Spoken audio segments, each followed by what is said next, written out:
শিক্ষার্থীবৃন্দ, আজকে আমরা সমাসের ছয়টা যেই সাধারণ পর্যায়ে যে ছয়টি সমাস আমরা বিগত দিনে আমরা দুইটি দ্বিগু এবং দ্বন্দ্ব সমাস সম্পর্কে আলাপ করেছি এবং আজকে আমাদের যে পাঠটা হলো সেটা হচ্ছে কর্মধারয় সমাস।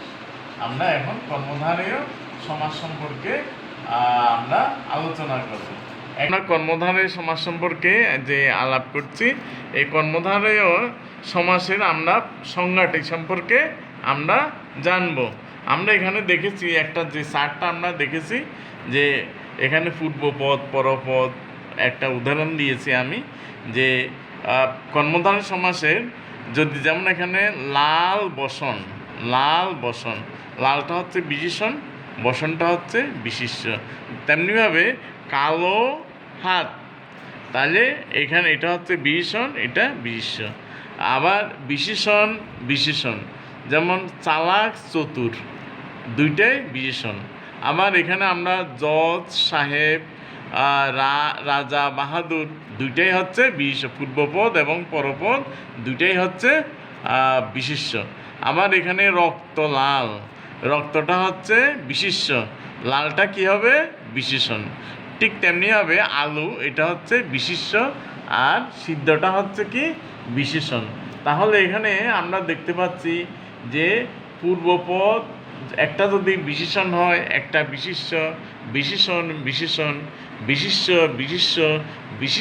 বিশেষণ, এই ভাবাপন্ন পদ নিয়ে পরপদের অর্থ প্রধান সমাস হচ্ছে এখানে কর্মধারয় সমাস।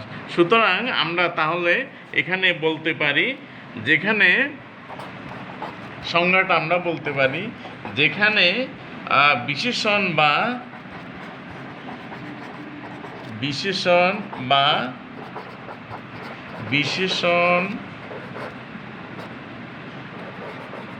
ভাবাপন্ন যেখানে বিশেষণ বা বিশেষণ ভাবাপন্ন পদের সাথে কি হবে বিশেষণ বা বিশিষ্য বা বিশিষ্য, তাহলে আমরা এখানে লিখতে পারি বিশেষণ যোগ বিশিষ্য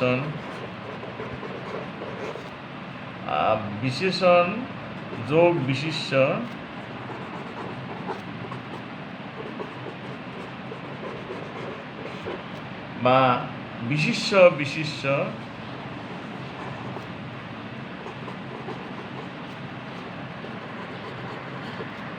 অথবা যদি আমরা বলি যে বিশেষণ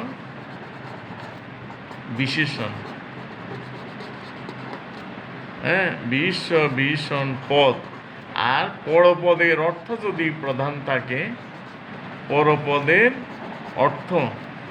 যদি প্রধান থাকে, তখন এটাকে আমরা বলবো, যেমন আমরা যদি একটা উদাহরণ দিই, মহানবী,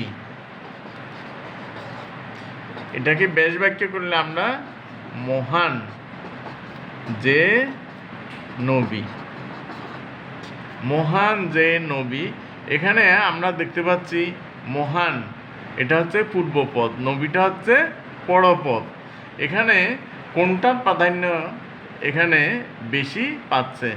এখানে আমাদের তো অনেক নবী এসেছিল, কিন্তু আমরা নবী বলতে, মহানবী বলতে হযরত মুহাম্মদ সাল্লাল্লাহু আলাইহি ওয়াসাল্লামকে এখানে আমরা বোঝাচ্ছি, অর্থাৎ নবীর এটাকেই এখানে গুরুত্ব দিচ্ছে।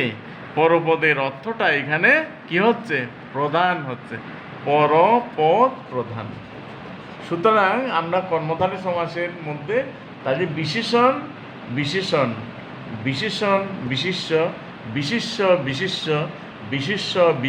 পদ এবং যদি পরপদের অর্থ প্রধান হয়ে দাঁড়ায়, তখন সেটাকে আমরা বলবো যে কি কর্মধারয় সমাস বলবো। তাহলে আমরা এখানে দেখতে পাচ্ছি যে মহান এটাও তো বিশেষণ, নবী বিশেষ্য।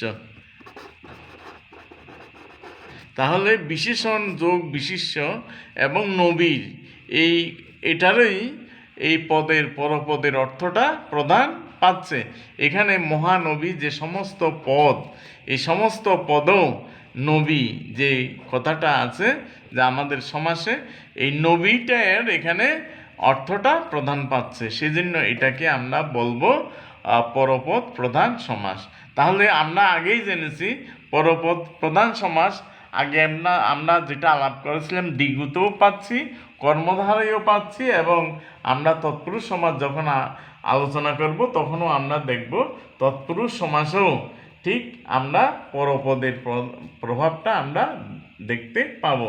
এই বৈশিষ্ট্যগুলো যদি থাকে, আর ব্যাস বাক্যে যদি যে, যিনি, তিনি, ব্যাস বাক্য যদি এখানে যেমন এখানে আমরা লিখেছি ব্যাস বাক্যে যদি আমরা যে, যিনি, তিনি, সেই অথচ নেই মত রূপ যদি থাকে, তখন সেটাকে আমরা বলবো, এই বৈশিষ্ট্যগুলো যদি থাকে তখন এটাকে আমরা বলবো কর্মধারয় সমাস। যেমন আমরা যদি বলি যে যেমন বললাম চন্দ্রমুখ,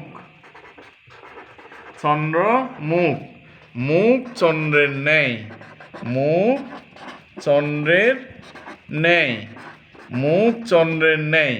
তাহলে এখানে মুখ চন্দ্রের ন্যায়, এখানে ওই ন্যায় কথাটা এখানে এসেছে।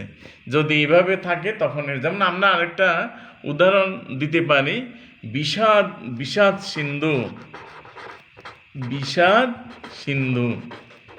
এখানে যদি আমরা ব্যাস বাক্য করি এটা বিষাদ রূপ সিন্ধু, বিষাদ রূপ সিন্ধু। তাহলে এখানে ব্যাস বাক্যে রূপ কথাটা এসেছে।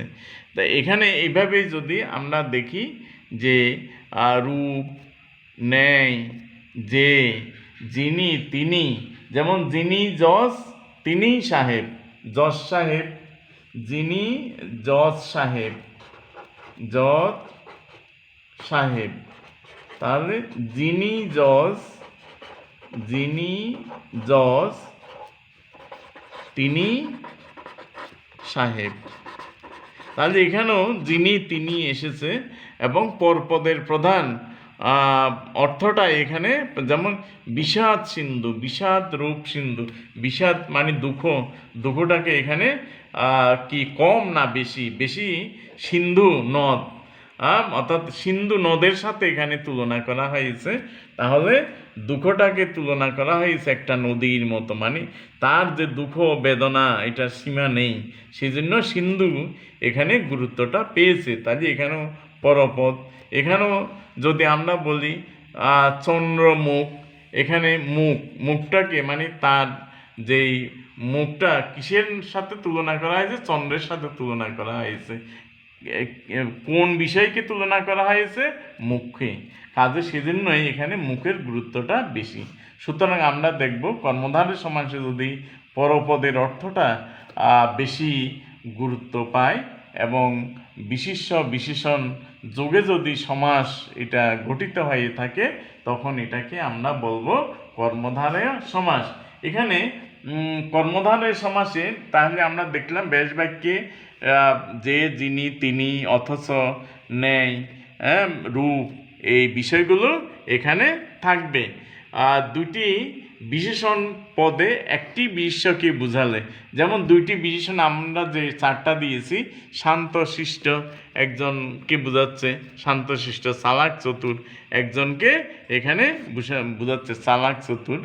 আর দুইটি বিশেষ্য পদে একই ব্যক্তি বা বস্তুকে বোঝায়। দুইটি বিশেষ্য পদে যেমন জজ সাহেব একজনকে সেখানে বোঝানো হচ্ছে, একই ব্যক্তি বা বস্তুকে বোঝাচ্ছে। পূর্বপদে যদি স্ত্রীবাচক বিশেষণ থাকে, পূর্বপদে স্ত্রীবাচক, যেমন সুন্দরী যে লতা, এখানে পূর্বপদ কোনটা, লতা না সুন্দরী? এখানে যেটা আগে আছে এটার নামই পূর্বপদ। তাহলে সুন্দরীটা হচ্ছে কি পূর্বপদ। বলছে পূর্বপদে স্ত্রীবাচক বিশেষণ থাকলে সুন্দরী নিশ্চয়ই এটা বিশেষণ, দোষ গুণ এগুলো যদি লতা, সুন্দরী যে লতা, তাহলে সুন্দরী স্ত্রীবাচক। আর এটা যখন সমস্ত পদ হবে তখন এটা হবে সুন্দর লতা, সুন্দর লতা।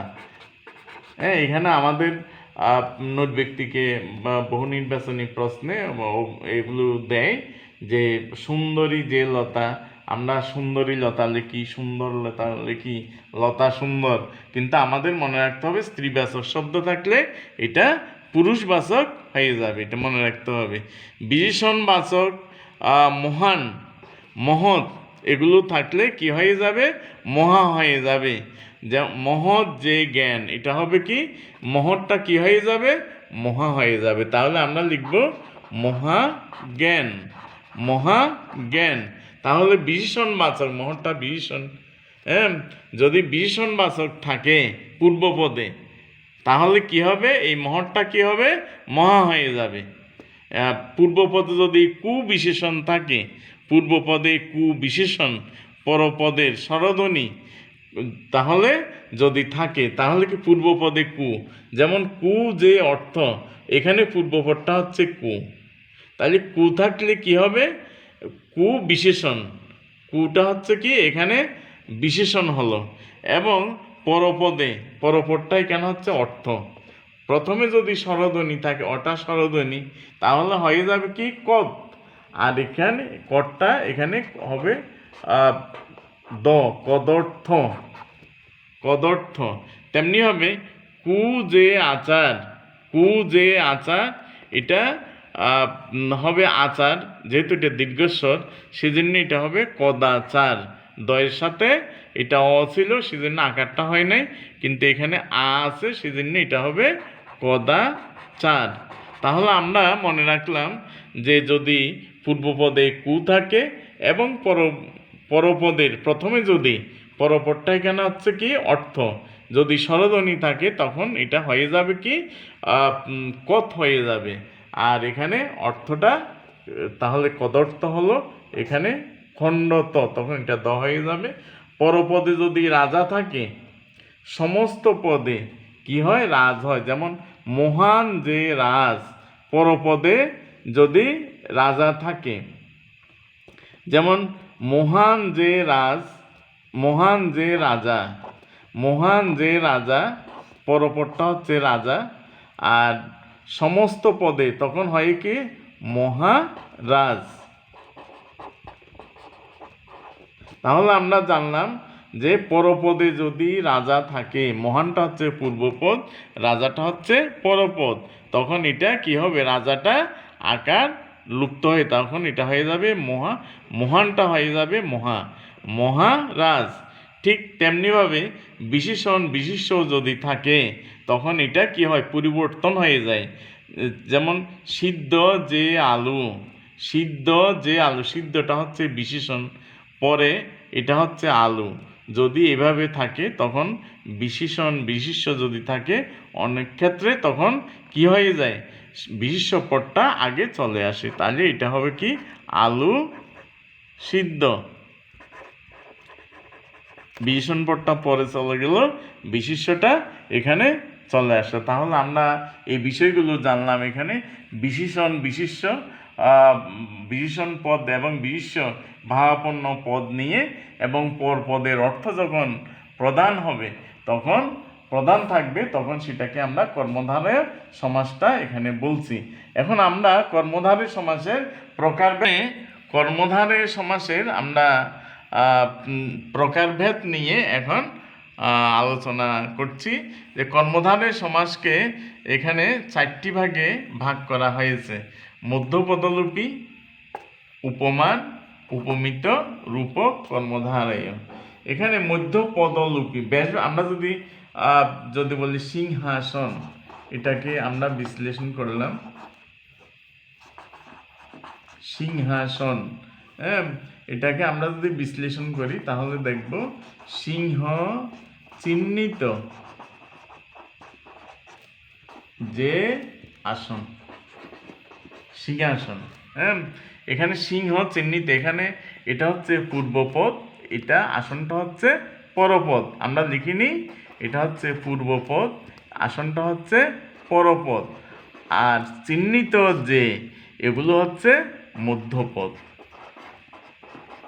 কিন্তু যখন আমরা এই সমস্ত পদ বা সমাসবদ্ধ পদ বা সমাস করি, তখন কিন্তু আমরা আমাদের শব্দের জন্য, বাক্যকে সুন্দর করার জন্য আমরা এই মাঝের পদগুলো চিহ্নিত যে এগুলোকে আমরা বাদ দিয়ে দিই। হ্যাঁ, তখন আমরা লিখি কি সিংহাসন। সিংহাসন, এই যে বাদ পড়ে গেল, মাঝের পদগুলো বাদ হয়ে গেল, সেই জন্য এটার নাম হচ্ছে কি মধ্যপদলোপী। তাহলে আমরা দেখব যে কি যে কর্মধারয় সমাসে মাঝের পদগুলো লুপ্ত হয়ে একটি সুন্দর সমাসবদ্ধ পদ গঠিত হয়, তখন এটাকে বলা হয় মধ্যপদলোপী সমাস। তেমনি হবে স্মৃতিসৌধ। স্মৃতিসৌধ, তাহলে কি স্মৃতির নিমিত্ত বা স্মৃতির জন্য সৌধ। তাহলে কি এখানে আমরা স্মৃতির জন্য বা স্মৃতি রক্ষার্থে, স্মৃতি রক্ষার্থে সৌধ, স্মৃতি রক্ষার্থে সৌধ। তাহলে এখানে যখন আমরা স্মৃতিসৌধ বলি তখন রক্ষার্থটা এখানে বাদ পড়ে গেল, তখন এটাকে আমরা বলি মধ্যপদলোপী। তাহলে যে কর্মধারয় সমাসে ব্যাস বাক্যে কি হয়, মধ্যপদের লোপ হয়, মধ্যপদের এটা লোপ হয়ে গেল, তাকে কর্মধারয় সমাস আমরা বলি। এখন আমরা বলি উপমান। উপমান মানে উপমা থেকে উপমান কথাটা এসেছে। যে উপমান যে কর্মধারয় সমাস, এখানে আমরা দেখব উপমা শব্দের অর্থ হচ্ছে তুলনীয়। অর্থাৎ একটি বস্তুর সাথে আরেকটি বস্তুর যখন তুলনা করা হয় তখন সেটাকে আমরা উপমান কর্মধারয় সমাস বলি। যেমন তুষার শুভ্র, আমরা উদাহরণটা দিই, তুষার শুভ্র, এটা লিখলাম যে আমরা সমস্ত পদ। তাহলে কি তুষার শুভ্র, যখন আমরা তুষারের ন্যায় শুভ্র, তুষারের ন্যায় শুভ্র, এখানে শুভ্র, এই যে শুভ্র সাদা, এটা কিসের মতো, তুষারের মতো, তাকে তুষারের সাথে তুলনা করা হয়েছে, এটাকে আমরা বলবো যে উপমান। আর এটা হচ্ছে গুণ।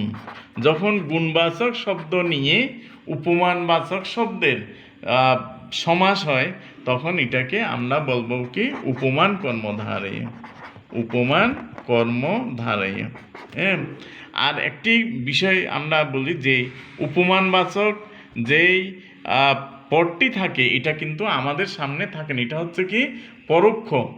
হ্যাঁ, পরোক্ষটা হচ্ছে কি উপমান, আর প্রত্যক্ষ যেটা থাকে সেটাকে আমরা বলি উপমেয়। যেমন হয়তো বা তোমরা এখন টেবিলে পড়ছ, যদি আমি বলি যে তোমার টেবিলের তোমার ঘরের ফ্যানটি, পাখাটি হেলিকপ্টারের মতো ঘুরছে, হেলিকপ্টারের মতো ঘুরছে, তোমার ঘরের পাখাটি হেলিকপ্টারের মতো ঘুরছে, তুমি পাখাটি দেখছ, পাখাটি কিন্তু তুমি দেখছ, কিন্তু এই যে হেলিকপ্টারের সাথে তুলনা করা হলো এটা কিন্তু দেখছো না।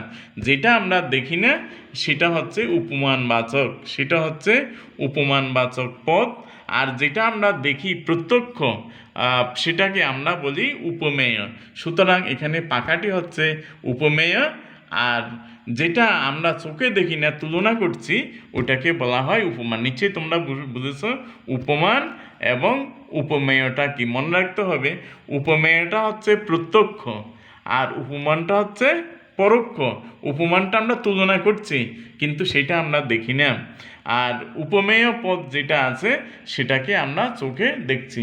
যেমন হয়তো বা আমরা যদি বলি এখানে সিংহ পুরুষ, যেমন সিংহ পুরুষ, সিংহ চিহ্নিত যে সিংহ পুরুষ, পুরুষ সিংহের ন্যায়, পুরুষ সিংহের ন্যায়, পুরুষ সিংহের ন্যায়।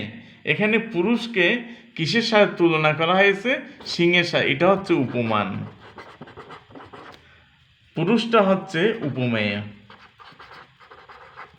সুতরাং উপমেয় পদের সাথে যে উপমানবাচক পদের সমাস হয় সেটাকে আমরা বলি উপমিত কর্মধারয়। নিশ্চয়ই তোমরা বুঝেছ। তাহলে উপমেয় পদের সাথে উপমানবাচক হলে সেটা হচ্ছে উপমিত কর্মধারয়।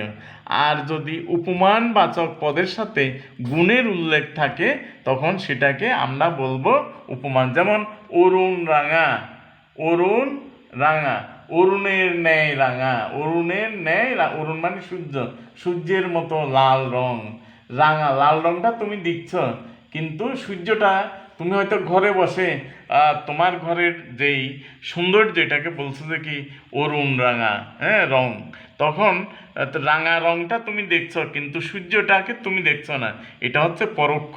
সেজন্য যেটা পরোক্ষ এবং যার সাথে তুলনা করা হয় সেটা উপমান, এবং যাকে তুলনা করা হয় সেটাকে আমরা বলবো উপমেয়। ঠিক তেমনিভাবে চন্দ্রমুখ, মুখ চন্দ্রের ন্যায়, তাহলে মুখটা হচ্ছে চন্দ্রের মতো, মুখটাকে আমরা দেখছি, চন্দ্রের সাথে তুলনা করছি, চন্দ্রের সাথে চন্দ্রকে আমরা দেখছি না, যেটা দেখি না সেটা হচ্ছে উপমান। অর্থাৎ আমাদের সামনে যেটা আছে সেটা উপমেয়, আর আমাদের চোখের বাইরে যে যা আছে, যার সাথে তুলনা করছি সেটা হচ্ছে উপমান। তাহলে আমরা বলবো উপমান, উপমেয় যোগ উপমান সমান হচ্ছে উপমিত কর্মধারয়। এখন আমরা রূপক একটা কর্মধারয় সমাস আছে যেটা হয়তো যে অভেদ কল্পনা করা হয়, উপমেয়, উপমেয়। আচ্ছা, আমি আগে উদাহরণটা দিয়ে দিই। যেমন উদাহরণটা যদি আমরা দিয়ে দিই, যেমন ক্রোধানল,